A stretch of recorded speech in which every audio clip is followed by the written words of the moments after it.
Ever feel like you're just drowning in news? Scrolling and scrolling, but never really getting the full picture. Oh, absolutely. It's like you're just skimming the surface. Yeah, yeah, I know that feeling all too well. Well, that's where we come in. Welcome to the Deep Dive. We're all about cutting through the noise and giving you the insights that actually matter, the stuff you need to know. That's right. And today we're diving deep into a particularly fascinating and timely topic, actually. Really timely. It's based on a YouTube transcript, actually. It's called The ISI's Secret Negotiations with the Pak-Diaspora. And it's by Wajahat S. Khan. Just came out yesterday, in fact. Oh, wow. So this is hot off the presses. It is hot off the presses. And it's got some pretty explosive claims, actually, about what's been going on behind the scenes. Okay, so let's break it down for our listeners who might not be completely up to speed. What exactly are we talking about here? What's the core issue? So basically, this deep dive is all about recent developments involving Pakistan, the Pakistani-American diaspora, and the ever-shifting landscape of Pakistani politics. It's a complex situation, to say the least. For sure, for sure. So where do we even begin? Well, our mission today is to really unpack this. Who are the key players in this whole alleged situation? What's motivating them? And what could the fallout be, both for Pakistan and for Pakistani Americans here in the U.S.? Those are the big questions, all right. And this transcript you mentioned, it touches on a lot, right? It does. We're going to be looking at these alleged secret talks, negotiations between Pakistan's intelligence agency, the ISI, and influential figures in the Pakistani-American diaspora. We'll also be exploring this thing called the Pakistan Democracy Act. Oh, right. That's been in the news a lot lately. And then we'll also touch upon the reactions to that really troubling suicide bombing in Balochistan recently. Okay, so a lot to cover. Let's start with the big one. These alleged secret negotiations. The ISI talking to Pakistani Americans. That's a huge claim. It is. So from what I gathered from the transcript, the Army High Command and the ISI specifically, they supposedly held these direct meetings with members of the diaspora. Okay, so what was the message? What were they trying to achieve with these meetings? Well, apparently the ISI was trying to get the diaspora to ease up, reduce the pressure they've been putting on the Pakistani government. Pressure in what sense? Well, specifically, they wanted them to, tone down the criticism in the U.S. Congress. They even mentioned General Asim Munir by name. Oh, wow. So very specific. Yeah, very specific. And in return, they hinted at the possibility of releasing Imran Khan. They said maybe in like 4 to 5 weeks, something like that. But of course, they also acknowledged that, Khan's got his own legal troubles. Right, so not a simple situation. Got it all. And it seems like the diaspora leaders weren't exactly, jumping at the chance to meet. They weren't just like booking flights to Islamabad. No. There was a lot of hesitation, a lot of mistrust, understandably. Yeah, I can imagine. So they insisted on meeting somewhere neutral outside of Islamabad. They were worried about their safety, which, given the past, is totally understandable. And also, they've got lives here, businesses, families. Of course, of course. So who actually initiated this whole thing? Who made the first move? So according to the transcript, it was Atif Khan. He's a PTI leader based here in the U.S., and he started reaching out to diaspora leaders sometime in mid-March. Okay, and who are some of the people he contacted? Are there any names mentioned specifically? Yeah, the transcript names a few. Dr. Usman, he's from First Pakistan Global. Dr. Munir from Democracy and Human Rights. Dr. Sarah Bilal, also from First Pakistan Global. And Tanvir Ahmed, he's a businessman in Houston. Houston keeps popping up. It does, right? Yeah. So they all met up at Tanvir Ahmed's place in Houston. And get this, they had a phone conversation with ISI High Command in Islamabad. From Houston. So even the initial contact was pretty high level. It was. But the ISI wanted more, though. They wanted a face-to-face meeting. They said it would be more productive. More productive, huh? And they wanted to meet with the big man. I'm guessing that's code for the DG ISI. Yeah, most likely talking about General Asim Malik himself. So did this meeting actually happen? Did the diaspora leaders go to Pakistan? They did. According to the transcript, Dr. Usman, Dr. Sarah, Dr. Munir, Tanvir Ahmed, and a guy named Sardar Sami, who's a friend of Imran Khan, they all went to Pakistan. And what happened when they got there? Well, as soon as they landed, they were met by these plainclothes guys who said they were military or ISI. Oh, wow. So they're escorted? Yeah, they were basically whisked through the airport, no hassle, no customs, which, considering their concerns, was probably a relief. Definitely. So where did they go from the airport? Well, first they were taken to this, safe house to rest, and then eventually they were brought to DG ISI Asim Malik's house for the big meeting. At his house? Yeah, at his house. Yeah. And they also had a separate meeting before that with a major general who might be the DG analysis for the ISI. Okay, so finally face-to-face with the DG ISI. What happened? What did they talk about?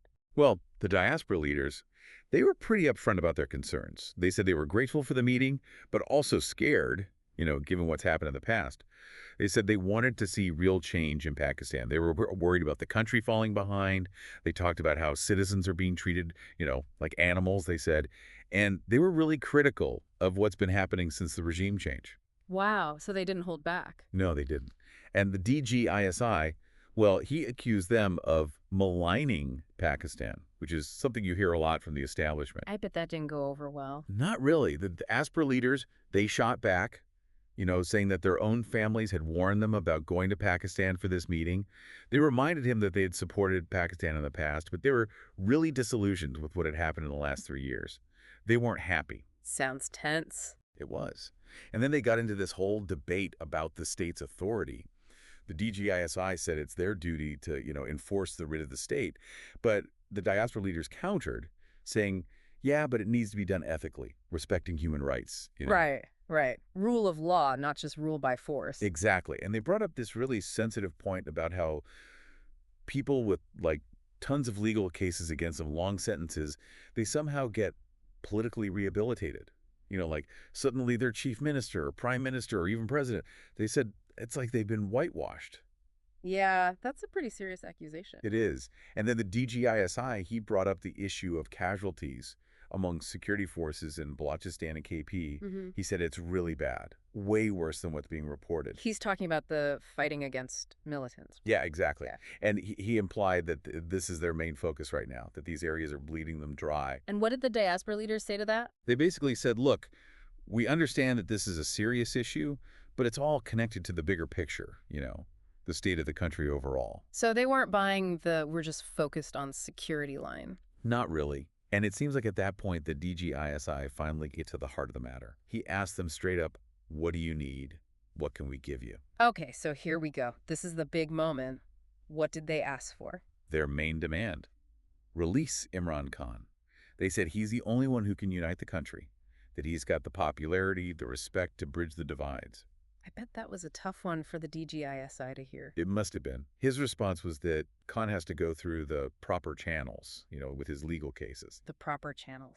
I wonder if they pushed back on that. Oh, they did. They basically said, look, what about all these other politicians? Nawaz Sharif, Shehbaz Sharif, Zardari, Mariam Nawaz. Their cases were all sorted out pretty quickly, weren't they? They were basically calling them out of the double standard. So was there any kind of compromise, any agreement reached? It seems like the DGISI offered a deal of sorts. He said, look, if the diaspora can cool down, tone down their rhetoric, stop mentioning Asim Munir all the time, give them 4 to 5 weeks, they might be able to do something about Imran Khan. Cool down, huh? What did that mean specifically? Well, less engagement with Congress, for one, and less interaction with, certain media figures. They even named Wajahat Khan, Moeed Persada, Haider Mehdi. Wow, very specific. Yeah, they were very clear about who they wanted them to avoid. So what did the diaspora leaders say to that? They didn't outright reject it, but they said, look, we can't speak for the entire diaspora. It's a diverse community with a lot of different opinions. Fair enough. But it seems like the DGISI did acknowledge that Imran Khan's got potential, that he's popular. So maybe there's a glimmer of hope there. Maybe, but he kept saying that things have to go through the political process. Political process. Such a loaded term. It is. And the diaspora leaders, they stress that Khan needs political space, the freedom to actually operate politically. And they said, look, you need to build trust.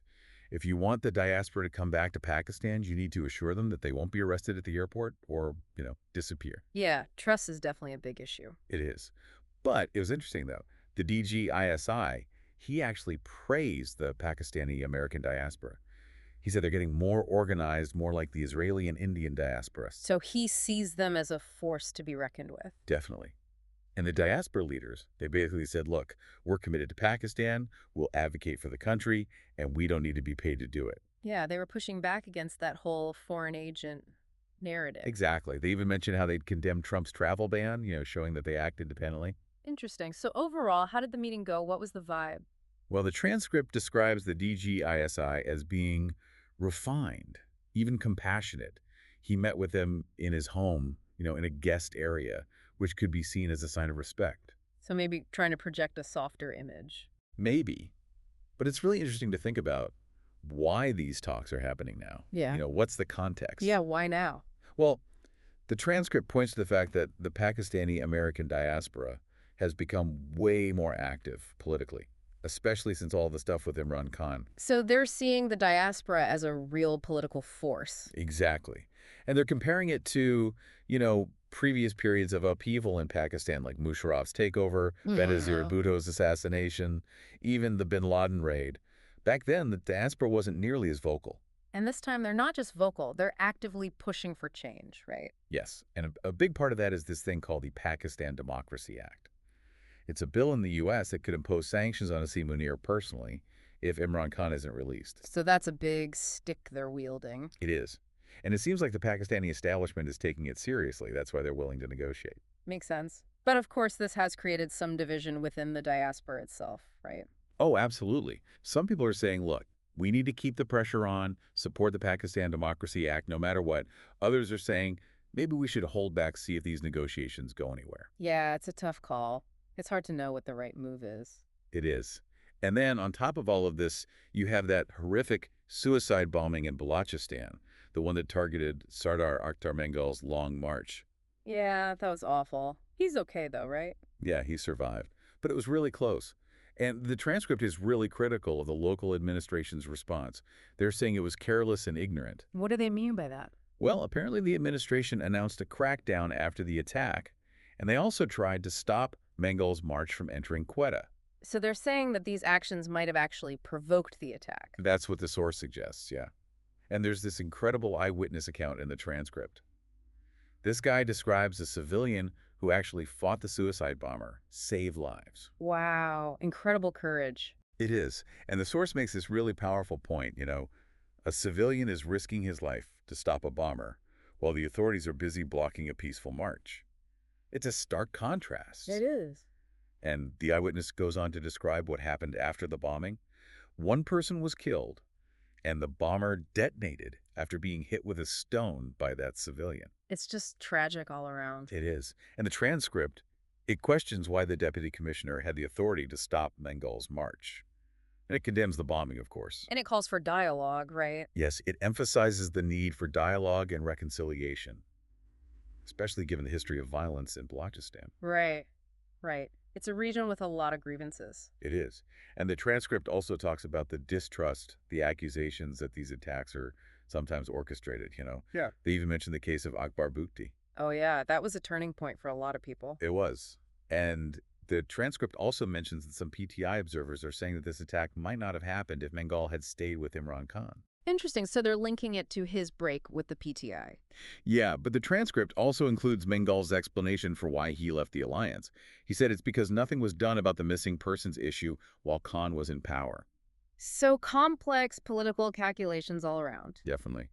And finally, the transcript touches on something really sensitive, something we haven't really talked about much. Divisions within the military. Oh, wow. That's a big one. It is. They mentioned this viral video showing retired military officers, brigadiers, and colonels openly supporting Imran Khan. So the question is, are there serving officers who feel the same way? Exactly. And if so, what does that mean for the military's unity, its cohesion?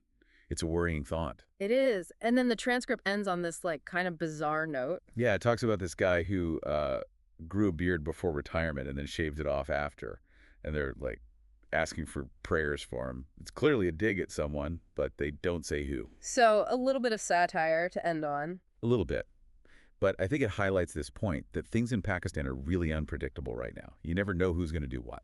For sure, for sure. So to wrap things up, what are the key takeaways here? What do our listeners need to understand about this whole situation?